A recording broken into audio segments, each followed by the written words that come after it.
This is Scott Cunningham, owner and founder of ArcLight Dynamics, and this is the first in a series of videos designed to help you learn to operate your Arc Pro X and Arc Max plasma cutting systems. So first off, I'd like to mention that I highly recommend you go through each of these training videos, both on how to operate your table and how to operate sheet cam. This is very important, as you can often get a little bit of knowledge and run the table by watching a few of the videos or reading the manual, but you're not going to get all the details. And it's the details that are very important and in the end can save you a lot of time and money and wasted materials or poor cut quality if you know all the tips and tricks. So first I want to start off by mentioning that this is a Linux-based system, so it's slightly different than a Windows system. So for the most part, you're not going to have to, it's going to be very similar in your operation as far as looking for files and whatnot, but it is slightly different, so I recommend you take your time to get to know it. The first thing I want to mention is their power on and off button is up here. If you click on this icon up here, it pulls up what's similar to the Windows Start menu. So your power button is down here. Again, just with any computer, very important, you must shut down the computer properly. Do not just press in the green button and hold it. That's a hard shutdown, and it can lead to memory errors and problems. So, moving on, this is your desktop. For the most part, it's going to look similar. It might look slightly different. We have your programs down here: Inkscape, QCAD for designing your parts, Sheet Cam for nesting up your parts, and then this is the control software. You have two different profiles here: plasma and a router profile, and some people may have a pipe cutting profile. Each profile is specific to the operation that it does, and so you cannot use the plasma profile with the pipe cutting profile or vice versa. You must make sure you click on the correct profile in order for the machine to operate correctly. And then down below here we have some manuals that discuss the different programs and how to operate your system. Highly recommend you go through those. Now, for starters, this video is assuming that you have gone through the quick start guide and set your machine up correctly. If you go up to here, you program machine manuals, and you have the quick start guide right here. You will also have a hard copy of it. We highly recommend you must go through that manual first to ensure that all your connections are correct and set up properly so that the machine will run and operate properly. We will not be covering those connections in those videos. And lastly, I want to mention down here we have this hub utility and the configurator, Command CNC configurator. For the most part, you don't need to go into these, and we do not recommend you go into these and change any settings unless you're specifically told to by one of our technicians. Making a small change in either one of these programs can make your system inoperable. So let's start by powering up Command CNC, and so we're going to hit on the plasma profile, and that's going to pull up your Command CNC control system. Now when it pulls up, it will be in e-stop by default. So in order to pull it out of e-stop, you have to have your motor power on. If you look at the front of your control box, there's a red and green button that says on and off. By hitting the on button, you will turn the motor power on. Okay, that's key. If you don't turn your motor power on, you will not be able to pull the machine out of e-stop. And the second thing you have to do is make sure that your e-stop button is not depressed. If you look on the left side of your control box, your cabinet, there's a big red mushroom button. That must not be pushed in. It has, if you twist it, it'll pop out. So often that will get pushed in during shipping, and if you don't realize it, you won't be able to pull your machine out of e-stop and run the table. So, one last thing about the motor power. Whenever you have the motor power on, you never want to plug in or unplug your motor wires. Okay, the motor wires are on the back of the control box. So if for any reason you have to unplug those, make sure your motor power is off.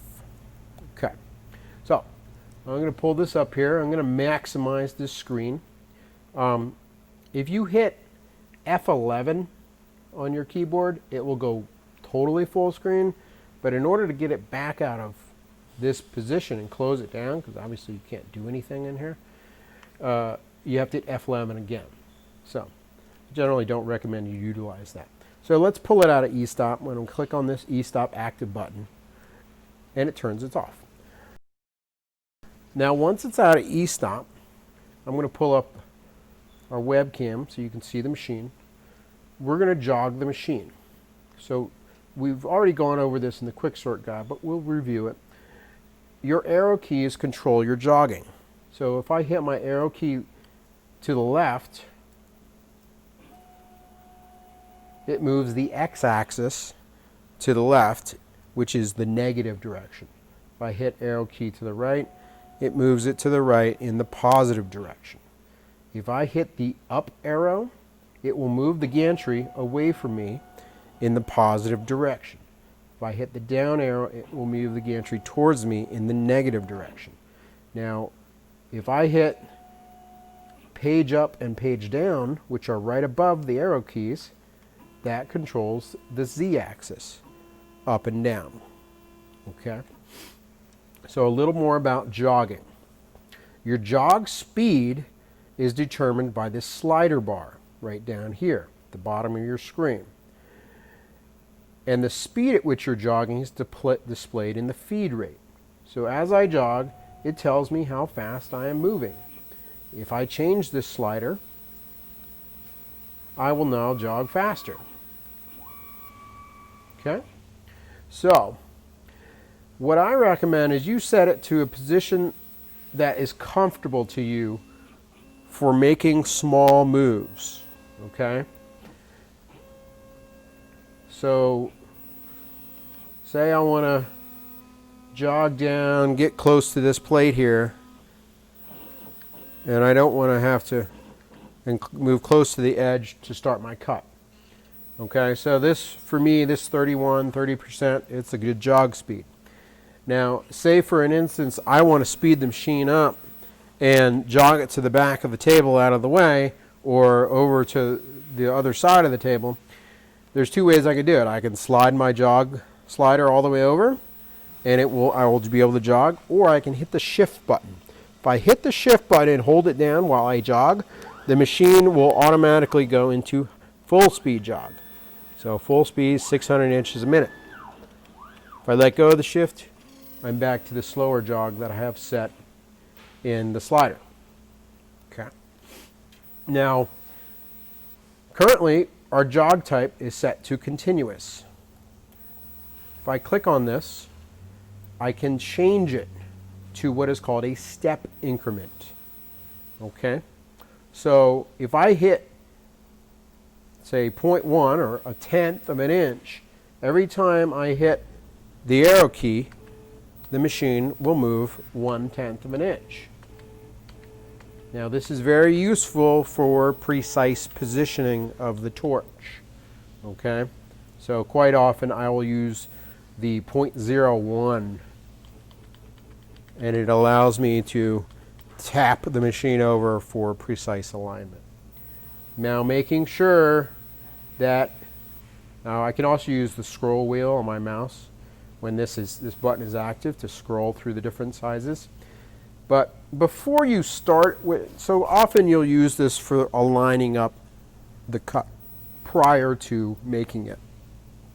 One thing you want to remember is to move it back to continuous before you run the part, because often what will happen is your part will finish cutting and then you'll attempt to jog it, say, out of the way, but you have it set to a step distance, and you'll press your key to jog it and the machine doesn't move, and you're like, why is my machine broken? It's not going any. Well, it is. It's only going a short distance. So it's a common error, and it can trip you up, even the best of us. So set it back to continuous when you're done. making your moves. Okay, so you won't run into that problem. So now that's the basics on jogging. So now I want to talk about setting up your home position. This is very important. There are two positions. There's machine home and your part home. Okay, your machine home is set when you first open up the Command CNC software and do the first homing. That's when it sets the machine home. So every time you power up, you must do a machine home. So let me jog this, move this guy over a little bit. So here are my DROs, or digital readouts, showing my position according to the computer. Okay, so we need to set these so these are properly set for our machine. So the first thing you're going to do is make sure your Z-axis is probably, give yourself 3 inches. Make sure it's 3 inches off the plate. Okay, and then secondly, you're going to make sure there's nothing in the way of the gantry moving towards the front of the table up against the home switches, or nothing in the way of the X-axis moving over towards the left of the table. Okay, so the first thing I'm going to do is bring the gantry up towards the front of the table, and then I'm going to hit Home Y. Once I hit this button, the machine's going to slowly move towards the front of the table, and it's going to move each side independently until it hits the home switch, and then it will back up a little bit. And what this has the effect of doing is squaring up your gantry. If for whatever reason your gantry got out of square, it was pushed or moved when the machine was powered down, you bumped into it, that means your gantry's out of square. So it needs to square itself. So what holds your gantry square is the motors when they are powered up. So I'm going to hit Home Y. The machine's going to move towards the front and home itself out. Okay. Then once it's homed out, I can go 0Y. Next, I'm going to go Home X. The machine's going to move over towards the left, hit the home switch, and then move back. And I'm going to go 0X. And now the last thing you want to do is home your Z-axis. Now to do this, you can either put a plate or you can jog over a piece of plate. And you can just go Home Z and then go 0Z. Or in the event you don't have a piece of plate, you can simply jog the machine close to the surface and then 0 it. As long as you're very close, it won't make a difference. Now there are two really key things to hear when your machine is set up, okay? So by setting the 0 position, we set the soft limits. Now the soft limits are represented by this dotted red line, okay? So the soft limits prevent the machine from moving too far, essentially, and crashing, okay? So if I move all the way to the left, you'll see my position.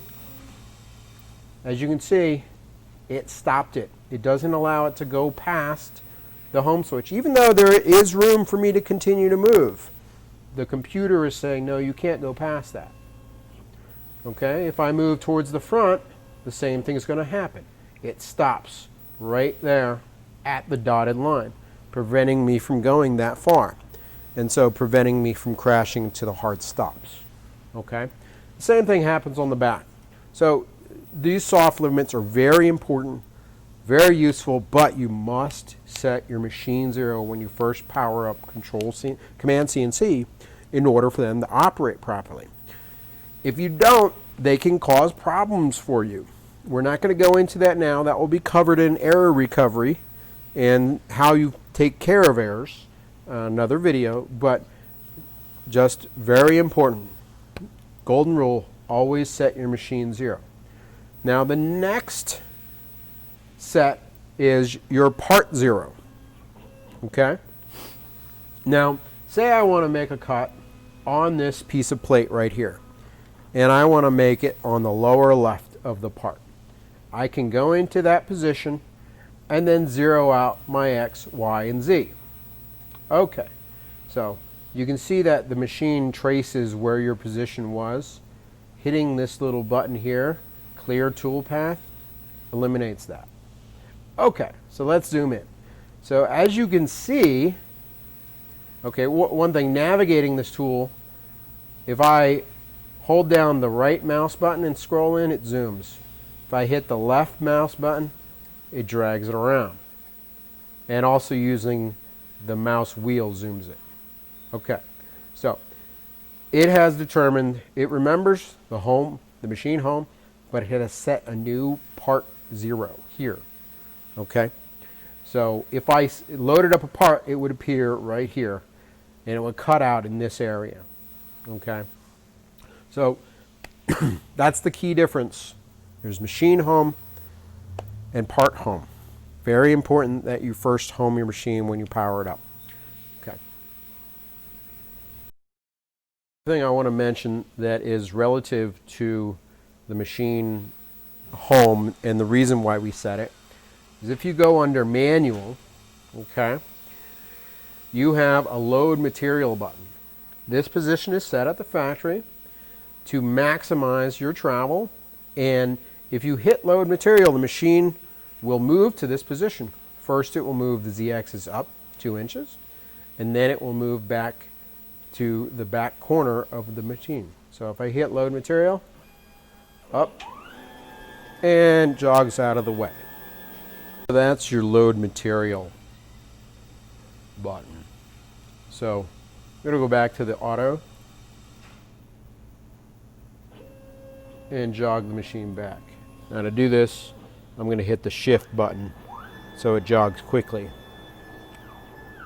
Okay, so driving that manually. So that's basically it for powering up the system, jogging it, always homing it when you first load it up, very important. And one last thing I want to mention here is these material stops, which are right here on the left. Okay, often when you get your machine, they will be positioned kind of near the front of the table. You can loosen these bolts up, slide them down the slot to space them out, and these stops can be adjusted in or out to fine-tune the system. So basically what you want to do, if you put a piece of like a straight edge up against it, you want to run the torch down the edge of that straight edge and determine, is it are these stops straight compared to the motion of the torch. Just because, you know, this is the side of the table doesn't mean it's going to be exact alignment to this. So you may need to do minute adjustments to these stops in or out. So get your stops set up properly. You'll be really happy because it'll allow you to put plate up against it and not be concerned about it. And these stops can also be rotated so that they can kind of stick up higher or lower to prevent them from your torch from catching on it as it cuts along an edge. Okay, so depending on how close to the edge you are, you may need to lower these so that your machine does not hit this stop and knock the torch. Okay, so that's it for the first video. Thank you very much for watching.